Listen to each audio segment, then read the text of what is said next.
Hello friends. तो आज हम करेंगे क्लास 8th का chapter combustion and flame science से। ठीक है।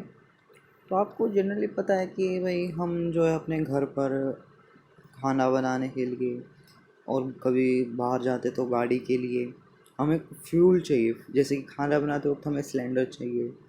ठीक है। तो ऐसे ही बहुत सारे फ्यूल्स हैं, तो भी हम उन सब के बारे में स्टडी करेंगे। अब सबसे पहले हम बात करते हैं कंबशन की। अब फ्यूल के बारे में आपको बाद में बताऊंगा कि फ्यूल होता क्या है रियलिटी में। उसकी अगर आप एक्सप्लेन करो किसी को तो आप कैसे एक्सप्लेन करोगे। तो सबसे पहले हम कंबशन की बात करते हैं। मैंने आपको पहले बता रखा है कि जब भी मैं वीडियो बनाता हूँ साइंस से, तो मैं सिर्फ आपको लेआउट देता हूँ उसका कंप्लीट बता दूँ, यानी कि वर्ड टू वर्ड जो स्टोरीज़ वगैरह में एक्सप्लेनेशन होती है ना, स्टोरी वगैरह होती है, वो मैं टाइम वेस्ट समझता हूँ उसको, वो मैं एक्सप्लेन नहीं करता हूँ। तो जो मेन कंसेप्ट है वो मैं आपको क्लियर कर दूँगा। कंबशन, और यहाँ पे व्हाट इज़ कंबशन है नहीं। तो कंबशन होता क्या है?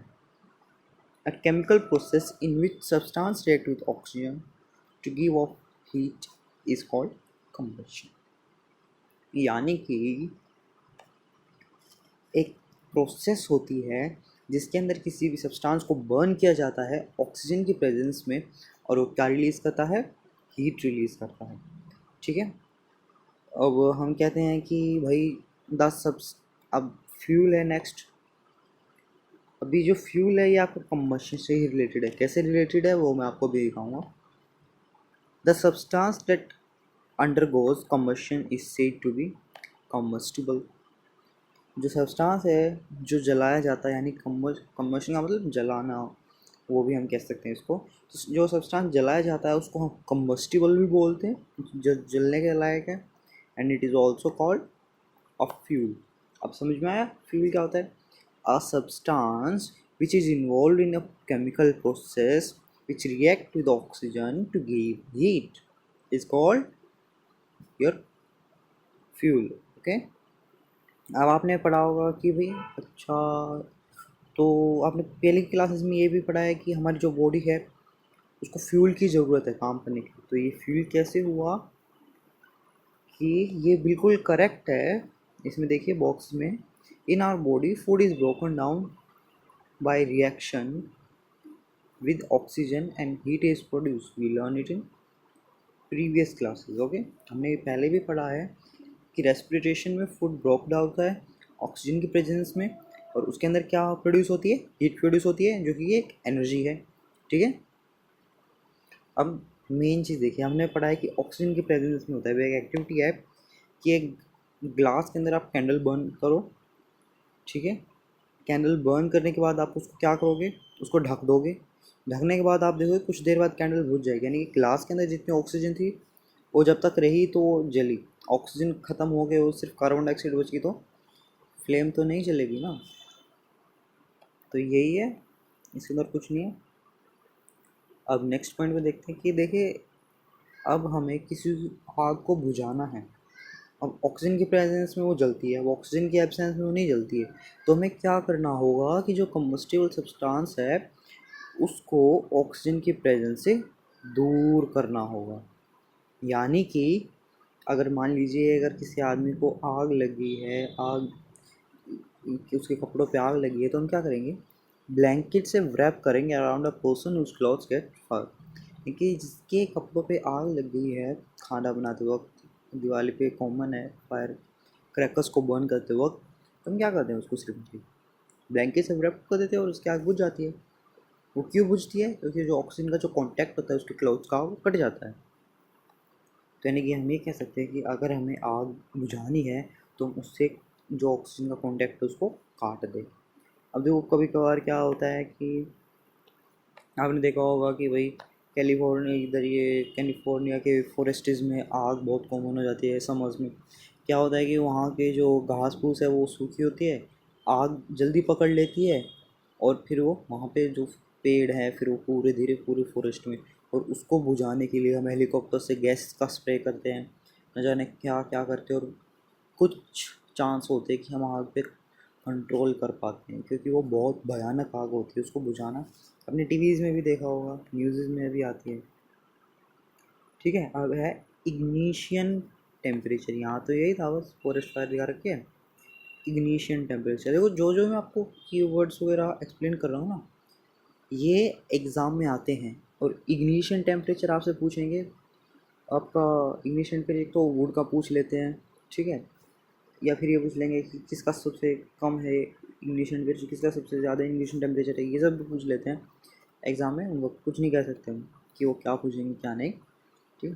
The lowest temperature at which a substance catch fire is called ignition temperature, यानी कि सब्सटेंस का सबसे वो लोवेस्ट टेम्परेचर जिसके अंदर वो फायर को कैच कर ले, वो होता है हमारा इग्निशन टेम्परेचर। इसके अंदर कुछ नहीं है, एक्टिविटी एक्सप्लेनेशन है, बाकी आप रीड कर लीजिएगा। अब आती है इनफ्लेमेबल सब्सटेंस। देखो, इनफ्लेमेबल और फ्लेमेबल दोनों ही वर्ड करेक्ट है, और कम्बस्टिबल भी करेक्ट है। ये सारे किस चीज़ के लिए होते हैं, जो चीज़ इजीली जल सके, जिसको हम इजीली बर्न कर सकते हैं। पर जो सब्सटेंस बर्न नहीं होते उसको हम अनफ्लेमेबल या नॉन फ्लेमेबल बोलते हैं, ठीक है। इनफ्लेमेबल और फ्लेमेबल एक ही बात हो जाती है। अभी देखिए, the substance which have very low ignition temperature and can easily catch fire with the flame are called combustive, are called inflammable substances. For an example, जैसे कि जो सब्सटेंसेस बहुत इजीली फायर कैच कर लेते हैं वो होते हैं हमारे इनफ्लेमेबल सब्सटेंसेस। अब है एलपीजी, लिक्विफाइड पेट्रोलियम गैस। अब सिलेंडर है, गैस सिलेंडर कितनी इजीली फायर कैच कर लेता है, ठीक है। और पेट्रोल वगैरह, अल्कोहल, ये सारे इनफ्लेमेबल सब्सटेंसेस है। How do we control fire. अब यहाँ आगे आप देखो, मैंने आपको बताया था ना कि ऑक्सीजन की प्रेजेंस में तो आग जल जाती है, एब्सेंस में वो, अगर हम उसको कनेक्शन काट देंगे तो कहाँ से वो बर्न होगी, ऑक्सीजन कनेक्शन कट गया तो कहाँ से बर्न होगी। वी मस्ट सीन और heard of fire breaking out in homes, shops and factories. If you have seen such a accident टाइटन, ये तो वही बात आ, ये तो टाइम पास है सारा।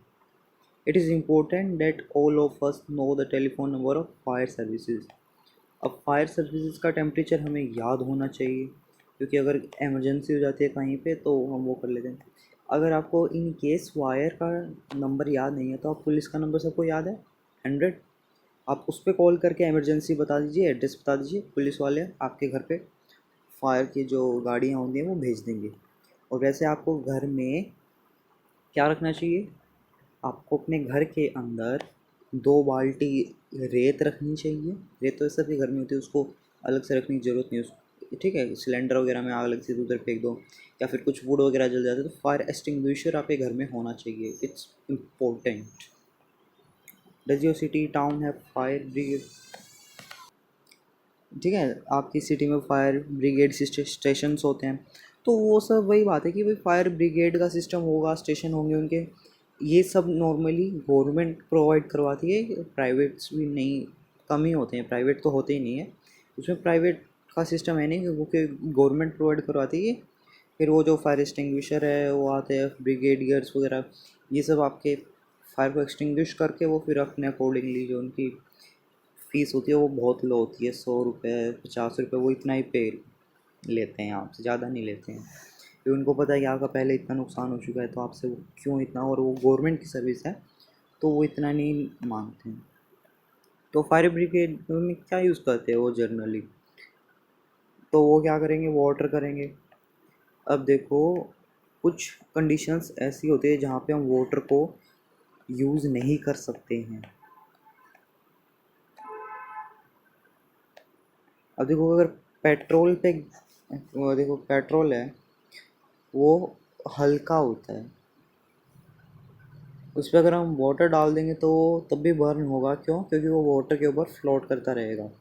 तो इस टाइप की जो गैसेस हो, मतलब इस टाइप के जो कम्बशन होते हैं, जैसे कि पेट्रोल जल रहा है, शॉर्ट सर्किट में आग लगी है, तो इनको बुझाने के लिए पानी यूज़ नहीं करते, इनको बुझाने के लिए हम यूज़ करते हैं रेत।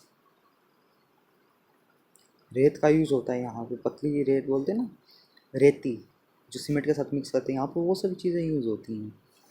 ये आपको याद रखना चाहिए। Fire can be control by removing one और मोर दीज रिक्वायरमेंट्स, यानी कि अब देखो, अब फायर के अंदर सबसे मेन क्या होता है, आग के अंदर to supply oxygen, to raise the temperature of fuel.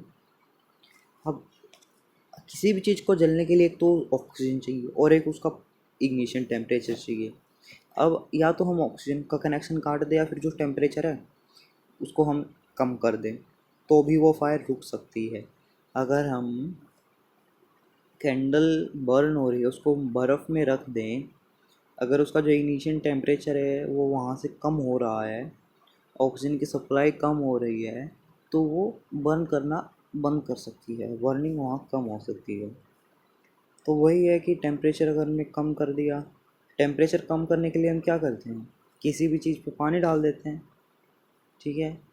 पर जो इलेक्ट्रिकल फायर होती है, पेट्रोल वगैरह पे फायर होती है, गैस की जो फायर्स होती हैं उन पे हम पानी वगैरह नहीं डालते, क्योंकि वहाँ पे बहुत प्रॉब्लमेटिक हो सकता है, ठीक है। उसके लिए हम रेत वगैरह का यूज़ करते हैं। अब यहीं पे वही चीज़ एक्सप्लेन है इस पूरे पैराग्राफ के अंदर, ठीक है। ये फायर एक्सटिंग्विशर का फ़ोटो है, या फिर फायर एक्सटिंग्विशर्स आपने ऑफिस में, घर पे तो नहीं लगाते, कम ही लगाते हैं, स्कूल्स में देखे होंगे, लाइब्रेरीज़ में देखे होंगे।